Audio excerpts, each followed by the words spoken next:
Teddy Talk Show. Feeling groovy, watch the movie from the Welcome back to Teddy Talks. Always great to have you guys here with us. Do me a favor. There is still a lot of you that follow us everywhere else on social media but YouTube. So hit the subscribe button below and enjoy today's session. So Sid, did you know 1 in 5 adults have already flirted with AI? 1 in 5. Yeah, let me just make sure I got that. Yeah. 1 in 5 adults has already flirted with AI. That's a bit wild. I mean, that means we're all cooked. Because if you think about it, that means in a group chat, if there's a group chat of 5 of you, it's one of you, lot. It might be you. It might be you. It could be you. Wow. Wait, so there was a report that came out in 2025. A long-form feature put it about 1 in 5 American adults. So let's get that one right. So it's not in the UK. I don't know if that's important, but I feel like it is. It's not here at home. It's American adults. 1 in 5 American adults who've chatted romantically with AI partners. So that's nearly 20% of adults has flirted with AI. Is that the future, or, you know, like you said earlier on, are we generally all good? That's crazy. Well, I mean, someone came up with an app recently where, you know, they help guys chat with women. So they've programmed the AI to essentially be a dating coach for men. And like I've also seen Instagram accounts and TikTok accounts which are dedicated to teaching men how to flirt with women. So I think it's not that wild, but when you give me that stat, I think it's crazy. It's crazy to actually see that we have arrived at that point where, you know, we're soon going to be flirting with a robot in real life as well. Maybe you want to test out a few bars. You're like, do you know what? Do you think Melanie is going to be receptive to this one? Yeah. So is that that's basically flirting? If you're still asking AI for help on flirtatious situations, texting, etc., that's basically flirting with AI. That's flirting with AI. I think you're flirting with AI before you've even flirted with the person that you're trying to send the message to. Yeah, that's right. So if you're flirting with AI whilst you're in a relationship, that's cheating. That's cheating. Help me with this date. Help me with blah blah blah. That's cheating. You can't be doing that. Wow. Because there is some emails that say, "Oh, this is." So I've used AI to help me articulate some emails that I was stuck basically. And the way that it comes back at you is, oh, this was a really strong first version. So I can imagine it's giving you flowers on how good your flirtatious thoughts were. And then you sort of get lost in that sauce where you're like, oh, wow, okay, the AI likes it, so I must be doing something right. Yeah. When actually, you could still be single and the only one that's giving you validation is ChatGPT, which is nuts. It's crazy, but if everyone's using the same tool to get better at flirting, everyone's going to sound the same. So if we're reading off the same script, the same hymn sheet, then, you know, eventually women will pick up the pattern and they'll understand that actually I'm not being wooed by this man who I thought was... No, can I play devil's advocate there? Because not everybody likes what AI spits back at them in the first instance. So like, if I said, AI, give me a text message to send to Tracy, for example, I might like the first initial response, but you would be like, oh no, that's not how I sound. Is that not the tweaking of AI? Let me clarify something for everyone at home. We're not using this. That was just an example. That example there of my taste and your taste, does that not give the is that not the difference in why your message will be different to the next person? Or are you saying that eventually, as you're going down that funnel of trying to get the message right, everyone will arrive at the same sort of point? What do you reckon? Well, that's a good point. You know, you just think about multiple businesses that sell the same product. You know, we all sell bottles of water. We're just packaging it slightly differently. Okay. But what I'm was wild, by the way. Cheers to that one. Yeah, that was dope. Okay. Yeah. it looks like we're drinking water because we are. Grog, guys. Grog. I don't know. One of the other previous episodes we had grog. We're doing grog again today because today's a special day. Why is it a special day? Because we're here on Teddy Talks together again. But yeah, go on. So what the bottle of water that I interrupted you rudely. Yeah. Analogy was powerful. The bottle of water analogy that you just gave was powerful. So you're saying that at some point, the way in which we package it, there's a mirage. Evian, Volvic, they've got different pH. You know, I'm trying to get scientific with the it. pH balance might be slightly It different. might be slightly, but it's the same context as what you're saying. Yes, and I'm thinking that if people are packaging it in the same way, maybe we'll have different tastes in what we're seeing and what we're reading. You know, I might see something which I might like from the AI, and you might see it a different way. But I think that if the body of that message is very, very similar, then there isn't going to be much differentiation between that person to the next person. And, I hear it. And, you know, at the end of the day, women or men, whoever you choose to be with, chooses to be with you for your authenticity, for your individuality. So, yeah, I think it's going to be interesting just to see how this lovely social experiment of AI is going. I also think that people might be doing this because it's also a safe space. Ooh, okay. Let's flirt with the AI because I don't have this fear of rejection. I'm not gonna be laughed at for dropping those bars and just seeing how it's gonna be received on the other side. Yeah. And I'm trying to visualize how she might be receiving that on the other end by doing a bit of role play. I'm actually training here, and some people need help when they're in a romantic setting.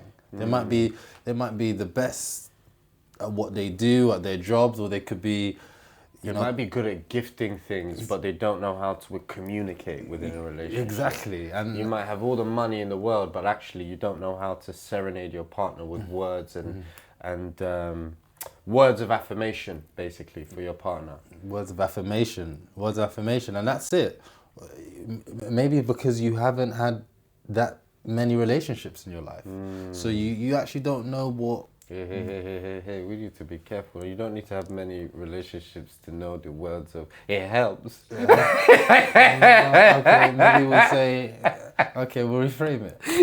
We'll say you haven't had many female companions. Yeah. So you haven't really experienced feminine energy. Yes. And what it's like to do the dance with that. So I think. And also, we have to give the AI its flowers. The AI is being trained by humans.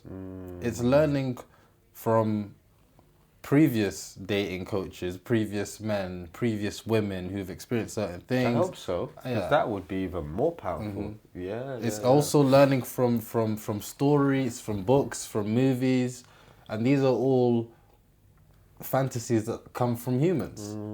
So you know the fancy wedding, the fancy dream, you know, the whatever it is that we want to create, AI has got a view on that right now. It's come from humanity. So I do love that note. The only thing I'm thinking is I would also love the AI to spit back an answer to someone and say, hey man, that was weird. Hey man, relax. Because she might not take that message too well, you know? Be as brutally honest as, and this is dangerous, but also I think it might help at the same time, but be as brutally honest as my boys would, my guys would tell me, yo, that message, you can't be talking to your missus like that. Because I think that might also help a lot of men that don't know how to talk to women. So I'd be interested to get a woman's opinion, and actually comment below on your thoughts. If a man was using AI to help him talk to you, how would that make you feel? If you suddenly, which I don't recommend, but if you suddenly saw on your partner's phone that they've been communicating with AI from the beginning of the relationship, which is what got you to where you are in the first place, comment below on how you might feel about that. That'll be an interesting one to see, because I don't know how I would feel if I found out that my missus was using AI to communicate where she couldn't. I don't think I would mind too tough. It just depends on what it is. Because I can also imagine where a world in, let's say it's Valentine's, and she's written me a lovely card, and the card is just hits every cornerstone of my emotions, and I'm like, wow, this is really pulling on my heartstrings. But then later, months down the line, I find out that this was all driven by AI. There was no effort from her end, and there was only a few prompts. Maybe it depends on the prompt. Maybe it depends on the prompt, but I think I wouldn't want the thought that counts to go anywhere, because that's where I kind of feel like the flirting with AI, it may cause some real deep-rooted issues in relationships, and that cliche that, oh, I don't know you anymore. Yeah. I've had enough. I've had enough. Well, the thing is, I think you hit the nail on the head. It comes down to the prompt, and that all starts with, again, the human. If you are the input, and the input's not giving context, you're not telling the AI that you've just had the biggest argument with your partner. Help me fix it. Done. No. And you're not telling the AI the reasons why your partner might be upset with you. So the solutions the AI is bringing to the table might not be working. So, and that just comes down to the prompt. Have you been truly honest with yourself before you've gone to the AI? I've done this to my woman, I've done that to my man, and my man is this type of it. Really giving everything, pouring your heart out to the AI, because for some reason you don't know how to communicate that feeling to your partner. I think that could be it. Whether or not that helps the situation, I don't know. But one thing we have to be, very wary of is that loneliness is a real issue in this world. Yes. And people will turn to things to comfort themselves when they don't have anyone else. I can imagine that there are lots of people very lonely at home at night, and instead of making that call to a friend, or maybe they don't have a friend to call, maybe they don't feel in touch with their family. So I want to walk through my troubles and maybe some actually fun ideas with something that gives me no judgment. I want to be able to express myself, the full version of myself, and not feel like that person's gonna put me down, or that person is gonna make me feel that I'm not capable of achieving that thing. What I find very interesting about AI is that when you're talking to it, it's very positive. Always. You never really have unless you really push for it, give me the negatives on X, Y, Z, it will never give you that opinion. No. People have found out a way to program it. There's a feature that you can, especially on ChatGPT, that you can turn off its niceness. I didn't know that. Yeah, so it can give you, it's honest take. Well, essentially, it's always been honest, but I mean, it's being sensitive to the fact that we're human beings and we might be a bit emotional. If it's telling us to do something I can imagine if it's always giving you what you want to hear, you're always going to want to use it, right? So it's kind of, from a marketing perspective, it's perfect. But when you turn off the, have you turned off the niceness? No, I haven't.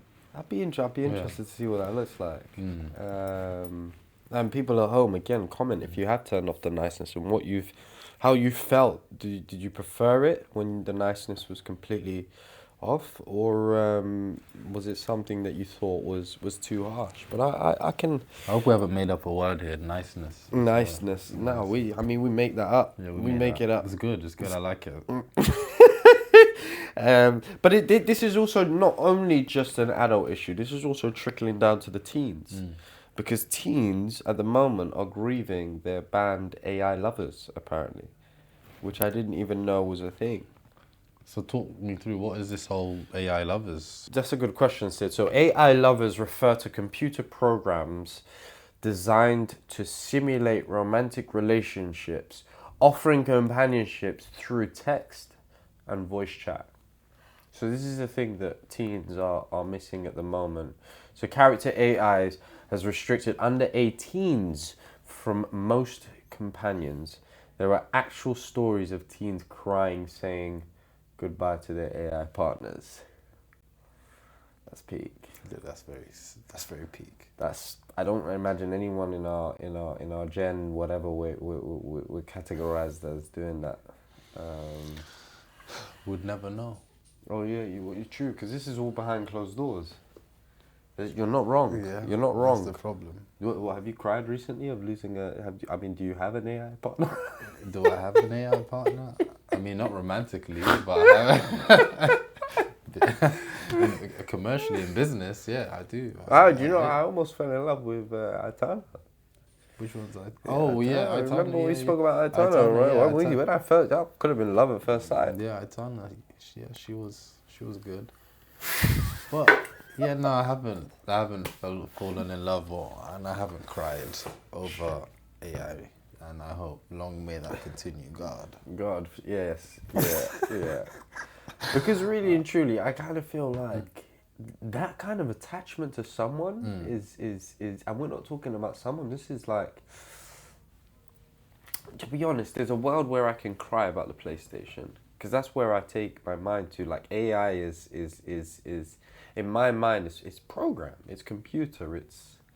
So to be attached to like a game, or to be attached to something that's digital, yeah, like I can turn off Instagram, I can turn off TikTok, I can turn off any of these digital platforms or anything that's to do with screen. I can turn it off.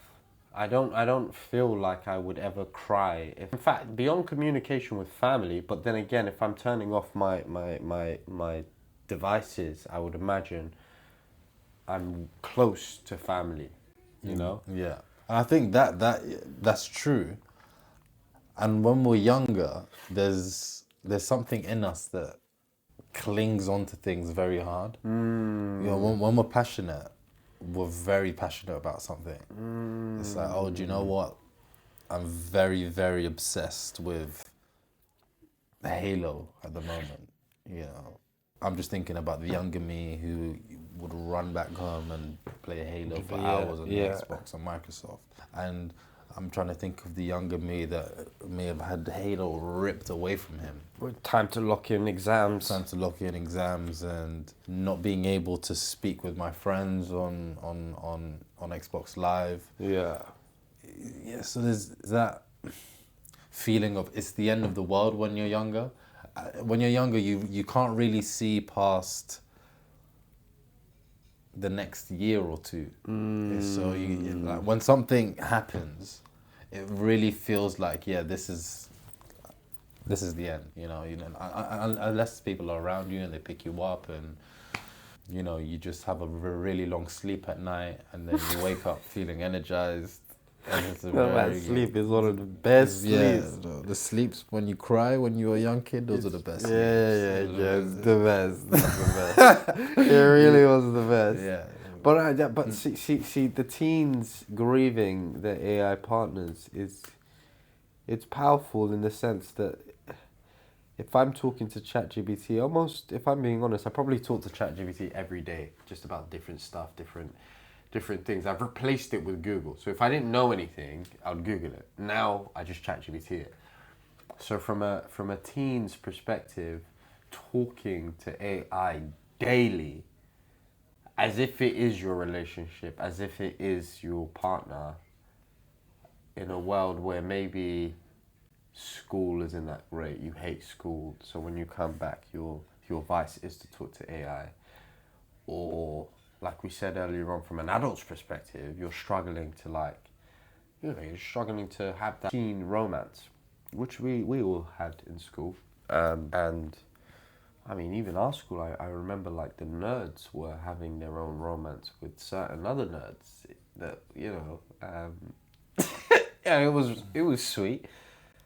But now in a world where you have AI and that's your communication, and then that gets ripped away, I can't actually. Do you know what? I can't, as much as it sounds mad, I can't actually see a world where it's so realistic. Mm-hmm.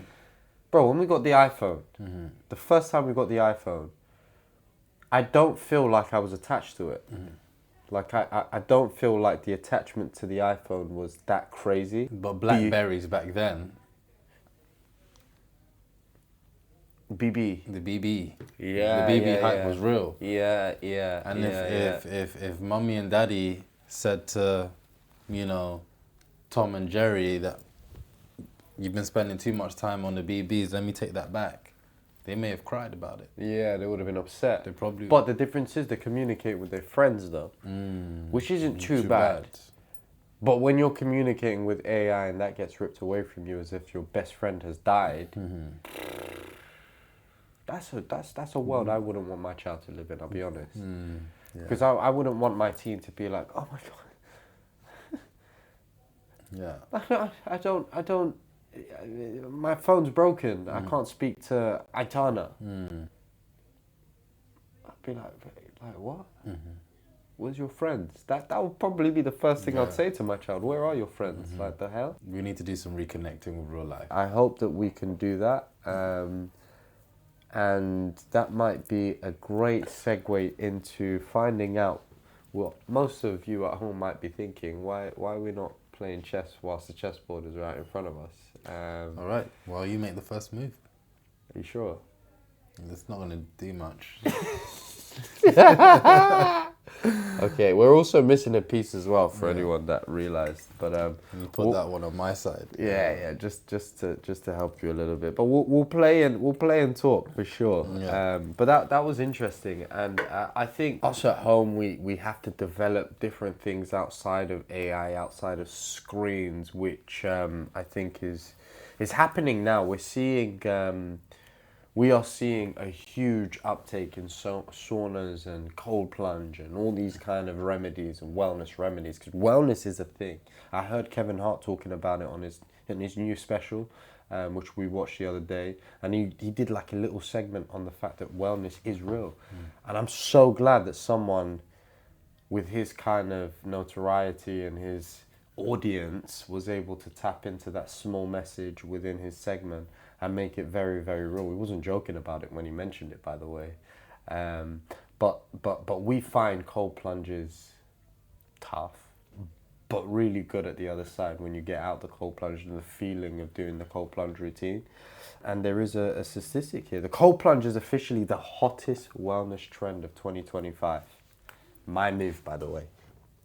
Really? Yes. Interesting. The ice bucket challenge reminds me when that was a trend, but that wasn't really for wellness. Did we do it? I mean, in a way, was it for some sort of mental health thing? Alzheimer's. I believe so. Yeah. It was, and also it was also connecting the world at the time where COVID was looming as well, right? Yeah. Was that a COVID thing? Yeah. Well, it wasn't a COVID thing, but it was around that time. Yeah, where people were just like trying to get someone else to do it. So it was like, I'm doing it, and then you nominate like one or two people. Yeah. I think we should maybe try that with the cold plunge. We'll have to start that trend. Yeah, that's a good idea. So we're going to jump on the cold plunge for like maybe 30 seconds and then pass it on. Yeah, I like that. Let's do it. Let's do it. You heard it here first, people. We're doing the cold plunge trend. I really wish I didn't agree to that. No, you be alright. You do it. Yeah, it's cool. You do it. So yeah, multiple wellness outlets are literally calling cold plunge the 2025 trend as a big part of a bigger move towards thermal therapy and recovery longevity. And I think that's super, super powerful, not just because we use it, but just because I genuinely feel super calm when I'm doing my cold plunge routine, and when life gets busy and I'm not doing it so much. Um, when I'm not doing it so much, I kind of feel like I wouldn't say I lose patience quicker, but I do feel a bit more on edge when I'm not in my cold plunge routine. What makes you feel on edge when you're not taking a cold plunge regularly? Is it because you haven't completed your ritual, or is it because cold plunges make you feel some type of way? Yeah, I think it's more towards the cold plunge makes me almost feel undefeated, because it is such a strain when you first jump into that cold water, and you're in my process. I'm talking to myself. I'm like, you can do this. You can do it a little bit longer. You can push extra second. Keep going. You've done this before. You were doing this longer last week. Let's go. Let's go. Push, push. That's kind of what I'm saying in my head. And when you're doing that, maybe like 3-4 times a week, it translates into life. So like, let's say I'm driving, someone pulls out on the road. It doesn't feel as crazy to me when I'm in the cold plunge routine. Like I'm so much calmer. There's a lot of other things that are laid into So that. your road rage isn't as high. It's not as high. It's not as high. Like I feel like even my communication, my patience, my tolerance for certain things, I'm able to take a step back and I'm able to breathe. Because in the cold plunge, the best way to obviously get through it, in my mind, someone can tell me different, but I personally believe what helps me through it is breathing. So I'm breathing. I'm not. You can get in the cold plunge and be Yeah. you won't survive. I don't think you'll survive longer than 5-10 seconds. But if you're in the cold plunge and you're really controlling your breathing, it's very, very different to someone who's almost hyperventilating in the cold plunge. Yeah, breath work is a real thing. Very interesting that you said that about, you know, how it makes you feel, you know, the way you react to things, and being more calm, measured, and controlled. Pause, by the way, with the way that I was breathing. Yeah, pause. Because there's some interesting facts that, you know, the people in the audience at home may want to know about cold plunges. Not just, you know, having a mental battle and how it makes you feel, but what is the science behind all of this? So a study on cold water immersion showed noradrenaline increased by 200 to 300%, and dopamine increased by 250%, and those levels stayed elevated for hours after the exposure.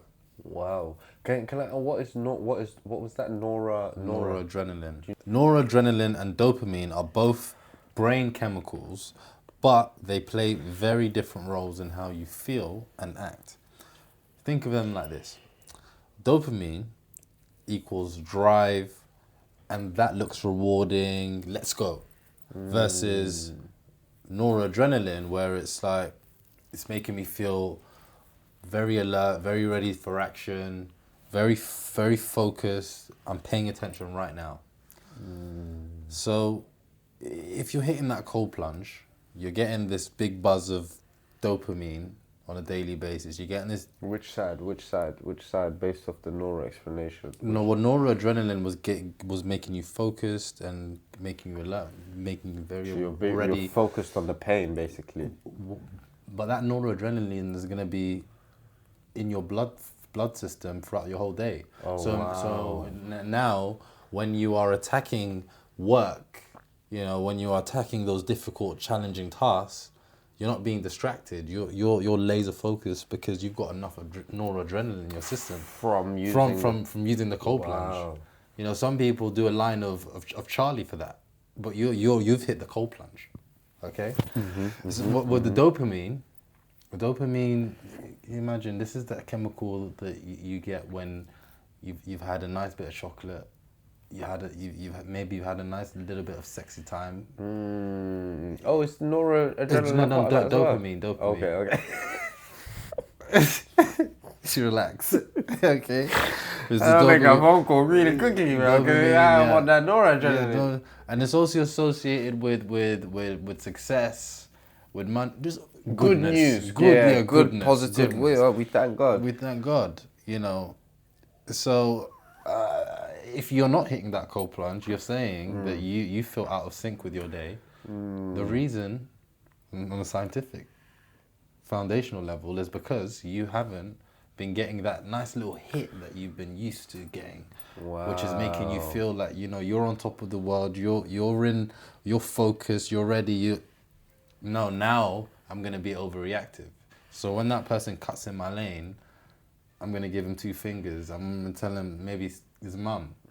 You know, Because you're out of sync. The noradrenaline is not as high. yes, that's right. That's a great explanation, and thank you for that. And this is probably why that we're seeing that the cold plunge is one of the hottest trends of 2025.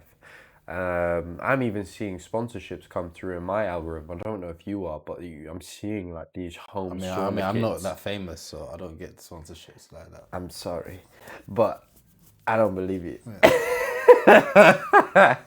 But I am seeing these sponsorships. It's got nothing to do with fame as well. I don't know why you just said that. It is. It's the sponsors are coming into my algorithm. Yes. Does that make sense? Yeah, So yeah, the I knew. FYP are pushing saunas, is pushing cold plunges, trying to get us to buy, basically. Well, trying to get me to buy. But obviously, it's perfect that we have it in our gym.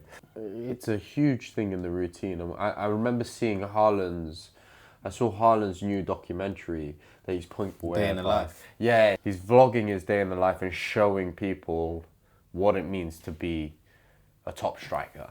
And one of his recent videos, he was pretty much, if you watch Dragon Ball Z, you'll know the hyperbolic time chamber. He's riding a bicycle in high altitude whilst talking to the camera, by the way, and pushing and trying to get his heart rate all the way up to maximum levels so he's really able to perform when he's not in that high altitude.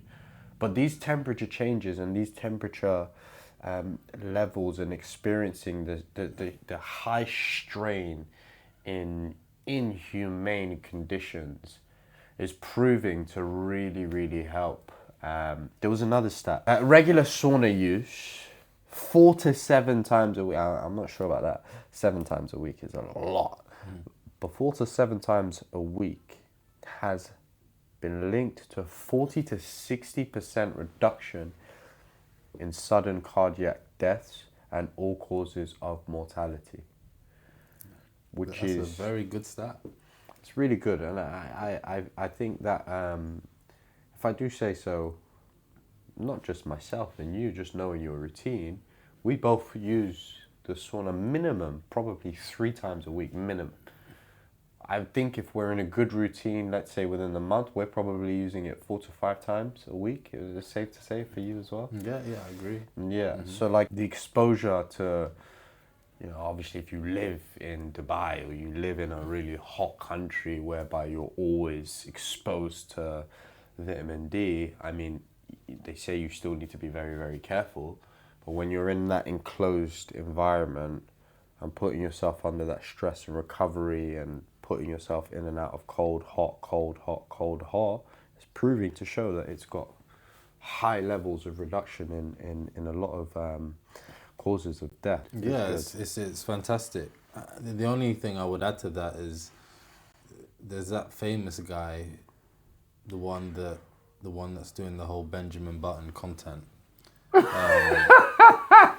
The one that's reversing his age. The one that's reversing his age. Yeah. He looked like a vampire. Yeah, he's showcasing a lot of really cool things on how to better your life, and he did an experiment I think it was over 30 days or over 60 days. I can't remember exactly. With using a dry sauna, and one thing that came out of that was that you need to make sure that your balls are well cooled if you're a man. So he kept an ice pack by his balls. Is that what you're doing? I started. Did you actually? Yeah. Wow. How did that feel? Hey, it's your move, by the way. Okay. Oh yeah, I forgot about that. But let's play. Wait. But whilst you're playing, I don't know what's more important. You playing or this ball yeah. Because experiment? people need to know this actually. If you don't protect your balls, if you don't cool your balls, Yeah. then those sperm cells will die because of the heat. You know, you don't need that. You want to make sure you're still a very fertile man. You don't want to shoot those blanks. They call it spermogenesis.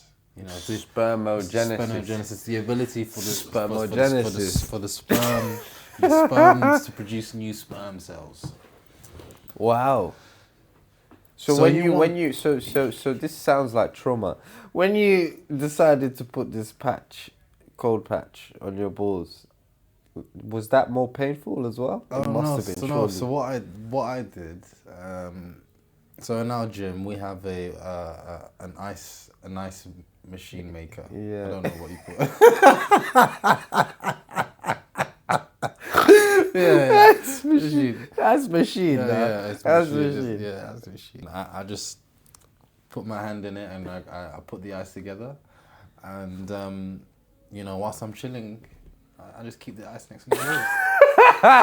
Good, very good. You're listening. Yeah, it's good. Yeah. So,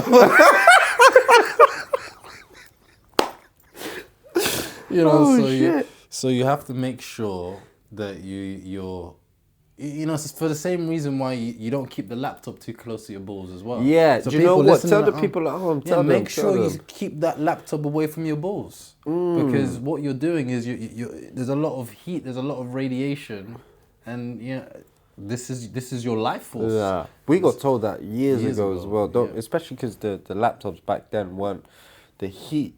You would feel it, but you don't think there's anything wrong. But you'd rest the laptop. It's natural. If you're not on a table anyway, and you're just on your sofa or something, you'd rest the laptop just there on your crutch, and you don't think anything of it. It's called a laptop, isn't it? You can put it on your lap. Yeah. Maybe that's why it was called a laptop. Yeah, good point. So yeah, keep either. I mean, I usually put a pillow because I don't like knowing that, and I want a big family. I don't want the laptop to just be chilling there. So yeah, great point. Yeah. Great point for the people at home. Yeah. Interesting move as well. That for me, we kind of digressed onto what was your point about what was your point? It wasn't just about the ice pack on the balls, was it? It was there was more to it. You were talking about the man that does the longevity documentaries. Oh yeah, so he did an experiment where he wanted to understand whether dry saunas would make you healthier, and also he was measuring certain biomarkers and see whether that would improve. And when he wanted to see whether your fertility would be impacted by being in the sauna with or without the ice pack, he found that when he was in the sauna with the ice pack, it was better for his balls. Yeah. So he already has a son as well, which is interesting. Would you remember his name? The guy's name. Brian Johnson. Brian Johnson. Yes. So the fact that you mentioned Brian Johnson is a great point in all of this, because if you use a sauna 4 times a week, it can cut your risk of dropping dead by almost half. That's an interesting stat. Is this still biohacking or just basic healthcare now? The cold plunge is now being pushed as anti-aging and longevity in cellular anti-aging markers and stress resilience, which, as I was saying earlier on, I can feel the difference when I'm not in that cold plunge routine. Research is still developing around the hot and cold therapy. but the early signs are good. What I will say about this, because I know there are some extreme people at home, you do still need to be very careful when you're using the cold plunge and the sauna. We're not talking about this to encourage people to spend hours in a sauna and spend hours in the cold plunge, because some people might be thinking, oh, I don't have 4 days to chill in the sauna or cold plunge. So then they're thinking they need to cram it into 1 day and then they'll just do something crazy. You still need to do it in a controlled manner. 15, 30 minutes max in the hot environment if you can, especially if you're not used to it. And the cold plunge, listen to your body. Your body will also be telling you that you need to get out, but at the same time, you also need to realize that you could also be pushing yourself too far, and you don't want to hyperventilate inside the cold plunge with no one around you, and you just pass out inside the cold plunge and drown yourself. So take it easy, do your research, and make sure you understand the maximum and minimum time that you can handle both the cold plunge and sauna. Just a warning message there. But yeah, try it. Don't be scared. Try it, because if I can do it, if Sid can do it, you can do it too. We have not managed to finish this game at all, Sid. But next time we'll start from the beginning. And then we'll also just finish this, because I'm sure there's a lot of chess masters who probably thought that I was about to win. Yeah, we might need a 60-second timer. Yeah, ring the bell. Your turn. Your turn. Yeah. And it'll probably count us down. On that note, thank you very much for joining us today. Do not forget to like, subscribe, comment below, and we will see you again next week. Steady talk show, feeling wavy, better stay